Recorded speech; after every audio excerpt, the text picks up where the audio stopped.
It was a warm summer evening when I decided to attend a friend's housewarming party. The atmosphere was lively, with laughter and chatter filling the air. Music played softly in the background, and the scent of grilled food wafted through the open windows. I felt a sense of contentment as I mingled with old friends and made small talk with new acquaintances. The host, Claire, had done a fantastic job organizing the event. The house was decorated with fairy lights, and there were various food and drink stations scattered throughout the rooms. Claire's parties were always legendary, known for their warmth and inclusive atmosphere. As the evening wore on, I noticed a man standing alone in a corner of the living room. He was tall, with dark hair and a serious expression. He held a glass of water, and his eyes seemed to scan the room, never lingering on anyone for too long. Despite the cheerful chaos around him, he seemed isolated, almost out of place. I found it odd that no one was talking to him, considering the party's friendly vibe. Claire had invited a mix of her closest friends and colleagues, and it was unusual to see someone standing alone. Feeling a pang of sympathy, I decided to approach him. After all, everyone deserves to feel included at a party. I grabbed a couple of drinks from the bar and made my way over to where he stood. As I walked, I wondered what his story was. Maybe he was just shy or new in town. "Hi there," I said with a friendly smile. "I'm Emma. Would you like a drink?" He looked at me, seeming slightly startled by my approach. "Hello," he replied, his voice quiet. "I'm Daniel. Thank you, but I'm fine with water." We started chatting, and I quickly learned that Daniel was new in town. He had moved for a job and didn't know many people yet. Our conversation was pleasant enough, and he seemed grateful for the company. As the night went on, we talked about various topics: work, hobbies, and even shared a few laughs.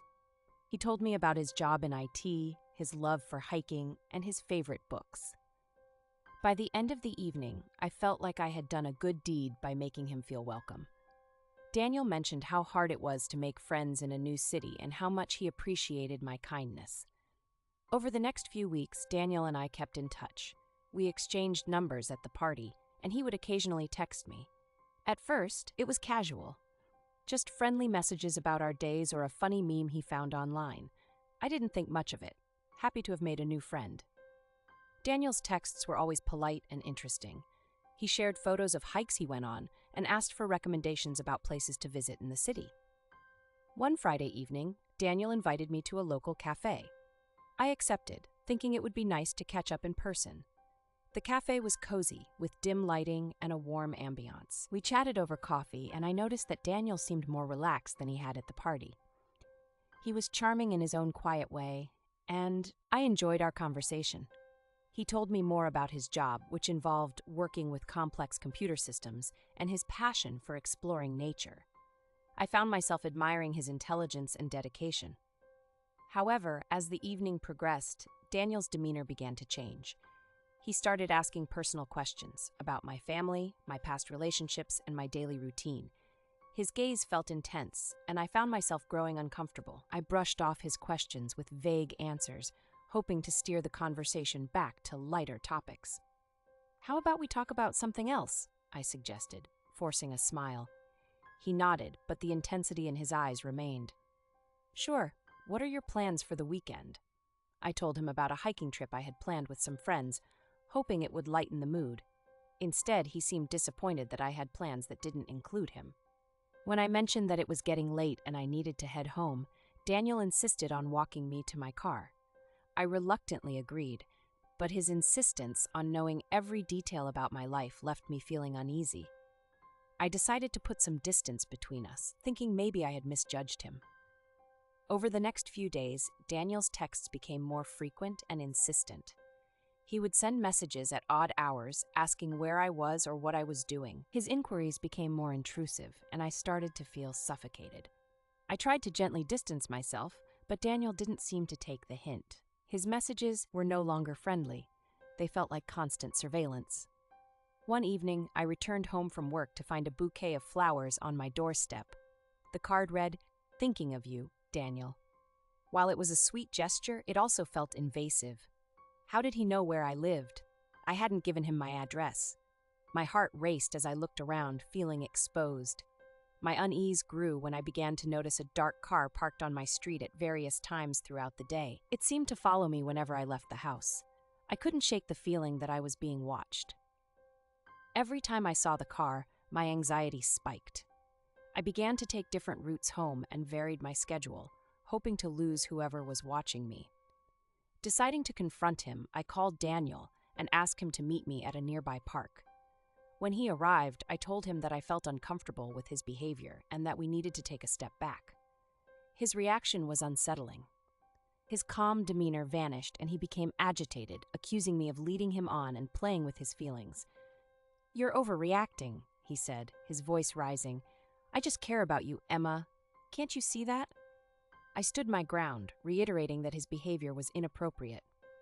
Finally, he stormed off, leaving me standing alone in the park. I hoped that would be the end of it, but deep down I feared it was only the beginning. The look in his eyes as he walked away chilled me to the bone. In the following weeks, Daniel's behavior escalated. He bombarded me with texts and calls, alternating between apologizing and accusing me of ruining his life. I blocked his number, but he found other ways to contact me, through social media, emails, and even leaving notes on my car. I started feeling like a prisoner in my own life, constantly looking over my shoulder.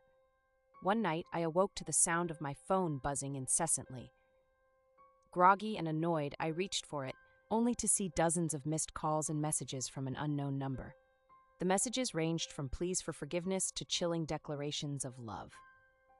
My heart pounded as I realized the extent of his obsession. The tone of his messages was increasingly desperate and unstable. I decided to stay with a friend for a few days, hoping to escape his relentless harassment. But even there, I couldn't shake the feeling of being watched. My friend and I discussed going to the police, but I wasn't sure what they could do. Daniel hadn't made any direct threats yet. My friend Lisa suggested we document everything in case we needed evidence later. Returning home after a week, I was horrified to find my apartment in disarray. Drawers were open, items were strewn across the floor, and a sense of violation hung in the air. I knew immediately that Daniel had been there. I called the police, but without concrete evidence, they could only file a report. The officers were sympathetic, but explained that their hands were tied without proof. Determined to protect myself, I installed security cameras around my apartment and changed the locks. I tried to carry on with my life, but the sense of dread never left me. Every creak, every shadow made my heart race. I avoided going out alone and made sure I was always in well-lit, crowded areas.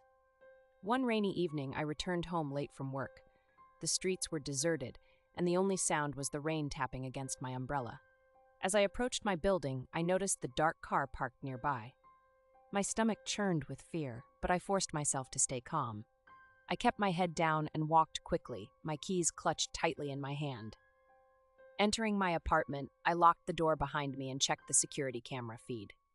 Everything seemed normal. I tried to relax, telling myself that I was safe inside. I settled on the couch with a book, hoping to distract myself. The rain outside created a soothing backdrop, and I started to feel a bit more at ease. A sudden noise from the kitchen jolted me upright. My heart pounded as I listened, straining to hear over the sound of the rain. Another noise, this time a soft scraping sound. I crept towards the kitchen, my breath shallow and my hands trembling. I grabbed a kitchen knife, my only weapon, and tiptoed towards the sound. As I rounded the corner, I saw him. Daniel was inside my apartment, his eyes wild and a sinister smile on his face. He held a kitchen knife in his hand, and the sight of it made my blood run cold. "Hello, Emma," he said, his voice eerily calm. "I've missed you." Panic surged through me as I backed away, my mind racing. I needed to get out, to escape. But Daniel blocked the only exit. He took a step closer, and I could see the madness in his eyes. "Why are you doing this?" I asked, trying to keep my voice steady. "Because I love you," he replied, his voice breaking. "And you belong to me." In that moment, I knew reasoning with him was futile. I needed to act quickly. I grabbed a heavy vase from a nearby table and hurled it at him. The vase shattered against his arm, causing him to drop the knife with a grunt of pain. I seized the opportunity and ran towards the door. My hands fumbled with the lock, but I managed to open it and dart outside. I didn't stop to see if he was following. I just ran. The rain pelted down, soaking me to the bone. but I didn't care. I ran as fast as I could, my breath coming in ragged gasps. I reached a neighbor's house and banged on the door, screaming for help. The door flew open and I was pulled inside. My neighbor, a kind elderly woman, took one look at me and called the police. The police arrived within minutes. They searched my apartment and found Daniel hiding in the closet. He was arrested and taken away in handcuffs, his expression a mix of rage and despair. As he was led away, he shouted that he would find me again, that we were meant to be together. Shaken but relieved, I gave my statement to the police and spent the night at my neighbor's house. The next few days were a blur of police interviews, changing my locks again, and installing even more security measures. Daniel was charged with breaking and entering, harassment, and stalking. The police assured me that he would be held without bail, but I couldn't shake the fear that he would somehow find a way to get to me. In the weeks that followed, I struggled to regain a sense of normalcy. I started seeing a therapist to help me cope with the trauma, and slowly I began to rebuild my life. My friends and family were incredibly supportive, and I took comfort in their presence. Despite the fear that still lingered, I refused to let Daniel's actions control my life. I became more vigilant, more cautious, but I also learned to find strength within myself. I realized that I had survived a terrifying ordeal, and that made me stronger than I ever knew. Daniel was eventually sentenced to several years in prison, and I was granted a restraining order. Knowing he was behind bars brought a sense of relief, but I remained vigilant. The experience had changed me, and I would never take my safety for granted again. Looking back, I realized that my initial act of kindness had led to a nightmare, but it also revealed a resilience within me that I didn't know I possessed. I learned to trust my instincts and to prioritize my safety above all else. Life slowly returned to normal, and I found happiness again. I moved to a new apartment, surrounded by supportive friends and neighbors. The memories of that terrifying night began to fade, replaced by the strength and resilience I had gained. Though I would never forget the silent stalker who had turned my life upside down, I refused to let fear define me. I was a survivor, and I would continue to live my life with courage and determination. Thanks for watching.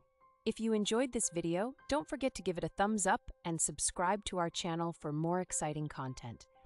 Hit the bell icon to be notified whenever we upload new videos.